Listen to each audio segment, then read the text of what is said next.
guys, welcome to my YouTube channel, Glow and Glow, a platform that helps you to glow and glow. Welcome to this beginner-friendly series of introduction to the C programming language.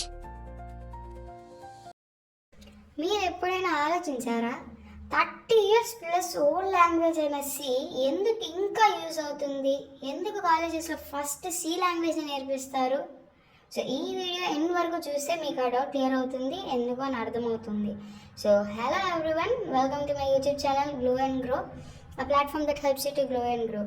So last వీడియోలో మనము what is programming, అసలు C ఎందుకు నేర్చుకుంటున్నాము, C ఎక్కడ use అవుతుంది, and C versus other languages గురించి నేర్చుకున్నాము. So C programming history and importance గురించి మనము ఇప్పుడు మాట్లాడుకుందాము.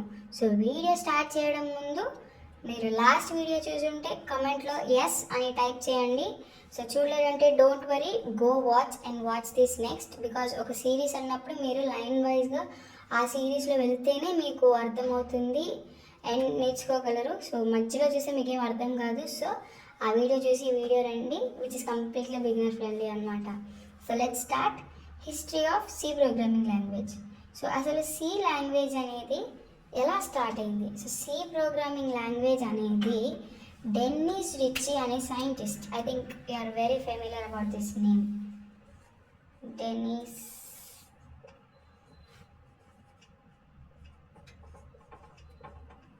రిచీ. సో డెన్నిస్ రిచీ అనే అతను 1972లో ఈయన ఒక సైంటిస్ట్ అనమాట. సో డెన్నిస్ రిచీ అనే ఒక సైంటిస్ట్ 1972లో ఈ సి ప్రోగ్రామింగ్ లాంగ్వేజ్ని ఇన్వెంట్ చేశాడు. సో ఈయన బెల్ ల్యాబొరేటరీస్లో వర్క్ చేసేవాడు అనమాట. ఓకే, బెల్ ల్యాబొరేటరీస్లో వర్క్ చేసేవాడు. అతను 1972లో ప్రోగ్రామింగ్ లాంగ్వేజ్ని కనిపెట్టాడు. సో మీకు తెలుసో లేదో, ఆ రోజుల్లో అప్పుడు కంప్యూటర్స్ చాలా కాంప్లెక్స్గా ఉండేవి అనమాట. లిటరల్లీ ఒక్క కంప్యూటర్ కనీసం ఒక రూమ్ సైజ్ అన్నా ఉండేదన్నమాట. సో అంత సైజులో ఉండే కంప్యూటర్స్ని చాలా మినిమల్ సైజ్ తీసుకొచ్చి ఈరోజు మనం యూజ్ చేసుకునే సైజ్కి వచ్చింది. బట్ ఆ రోజుల్లో అయితే ఒక్కొక్క కంప్యూటర్ లిటరల్లీ ఒక రూమ్ సైజ్ మొత్తం ఉండేదన్నమాట.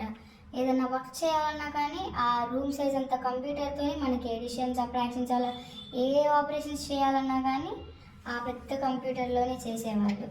సో అసలు సి ప్రోగ్రామింగ్ అనేది ఎందుకు క్రియేట్ చేశారో చూద్దాం. సో సి లాంగ్వేజ్ క్రియేట్ చేయడం వల్ల మెయిన్ రీజన్ ఏంటంటే ఆపరేటింగ్ సిస్టమ్స్ బిల్డ్ చేయడానికి, హార్డ్వేర్కి క్లోజ్గా వర్క్ చేయడానికి, ఫాస్ట్ అండ్ ఎఫిషియెంట్ ప్రోగ్రామ్స్ని రైట్ చేయడానికి. ఓకే, సో సి ప్రోగ్రామింగ్స్ని ఎందుకు క్రియేట్ చేశారు? మెయిన్ రీజన్, ఫస్ట్ ఆపరేటింగ్ సిస్టమ్స్ని బిల్డ్ చేయడానికి, నెక్స్ట్ హార్డ్వేర్కి క్లోజ్గా వర్క్ చేయడానికి. So working of hardware to build operating systems, working of software, hardware.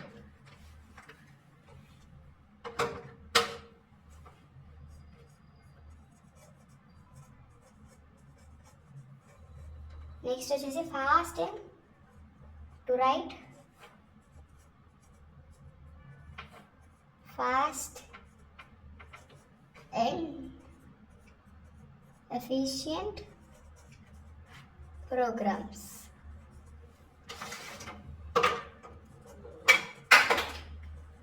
To write fast and efficient ప్రోగ్రామ్స్కి మనము సి ప్రోగ్రామింగ్ అనేది ఇన్వెంట్ చేశారనమాట. So next C programming language అనేది అసలు ఎందుకు పాపులర్ అయింది? Let's see C programming language అనేది ఎందుకు పాపులర్ అయింది.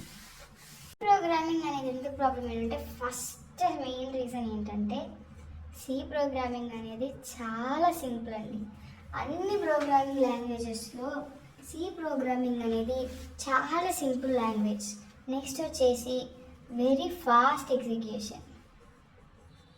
సి ప్రోగ్రామింగ్ అనేది చాలా ఫాస్ట్గా ఎగ్జిక్యూట్ అయింది. నెక్స్ట్ వచ్చేసి పోర్టబుల్. సో పోర్టబుల్ అంటే ఒక సిస్టమ్ నుంచి ఇంకో సిస్టమ్కి ఈజీగా ట్రాన్స్ఫర్ అవ్వడం కానీ ఏమన్నా చేయగలదు. సో ఒక సిస్టమ్ నుంచి ఇంకో సిస్టమ్కి దాని యొక్క ఫ్లెక్సిబిలిటీ అనేది చాలా ఈజీగా ఉంటుంది. నెక్స్ట్ వచ్చేసి మెమరీ మీడియా ఫుల్ కంట్రోల్లో ఉంటుంది అనమాట మెమరీ. ఓకే, సో అందుకే సి వరల్డ్ వైడ్ కాలేజెస్లో స్టాండర్డ్ లాంగ్వేజ్ అయిందనమాట. ఇట్స్ బేసిక్ లాంగ్వేజ్ అండ్ నేర్చుకోవడానికి ఒక స్టాండర్డ్ లాంగ్వేజ్ అయింది. సో ఇప్పుడు let's see why C programming language is still important even till this date. Okay, so C old language కదా, ఎందుకు ఇంకా నేర్చుకోవాలి? ఇది చాలా common question, right? Yes, C అనేది ఓల్డ్ లాంగ్వేజే, బట్ ఇంపార్టెంట్ థింగ్ ఎప్పుడు ఓల్డ్ అయిన వాల్యూ పోలేదు. ఓకే, సి లాంగ్వేజ్ అనేది ఇప్పుడు ఓల్డే, బట్ ఇది ఇంపార్టెంట్. సో అందుకని దాని వాల్యూ ఎక్కడ తగ్గలేదు. సో మనము ఇప్పుడు సి ప్రోగ్రామింగ్ని ఇన్ రియల్ టైమ్ డేస్లో మనం ఎక్కడ యూజ్ చేస్తాము? మన పాత వీడియోలో మన ఇంట్రొడక్షన్లో తెలుసుకున్నాము. సో ఫస్ట్ ఆపరేటింగ్ సిస్టమ్స్లో యూజ్ చేస్తాం, నెక్స్ట్ ఎంబెడెడ్ సిస్టమ్స్లో యూజ్ చేస్తాం, డివైస్ డ్రైవ్స్లో యూజ్ చేస్తాం, అండ్ కంపైలర్స్లో యూజ్ చేస్తాం. ఆల్సో ఐఓటీ అండ్ రోబోటిక్స్లో యూజ్ చేస్తాం. సో సి నేర్చుకుంటే low level to high level understanding వస్తుంది. So C helps in logic building అనమాట. సో సి లాంగ్వేజ్ మనకి స్పూడ్ ఫీడింగ్ అయితే చేయదు, మనం ఆలోచించాలి, లాజిక్ అప్లై చేయాలి. అందుకే ప్రాబ్లమ్ సాల్వింగ్ ఇంప్రూవ్ అవుతుంది, ప్రోగ్రామింగ్ థింకింగ్ డెవలప్ అవుతుంది. So C teachers you how to think like a programmer అనమాట. సో అందుకే సి అనేది అంత ఎఫిషియన్సీ అని అందరు నేర్చుకుంటారు. సో మీరు బిగినర్ అయితే ఫస్ట్ అటెంప్ట్లో అర్థం కాకపోయినా అది కంప్లీట్లీ ఓకే. సో ప్రోగ్రామింగ్ అంటే స్పీడ్ కాదు, క్లారిటీ. స్లోగా నేర్చుకోండి, ప్రాక్టీస్ చేయండి.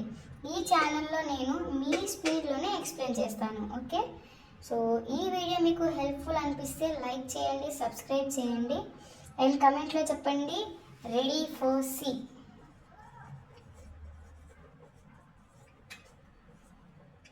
రెడీ ఫర్ సి అని చెప్పి నా కమెంట్లో చెప్పండి.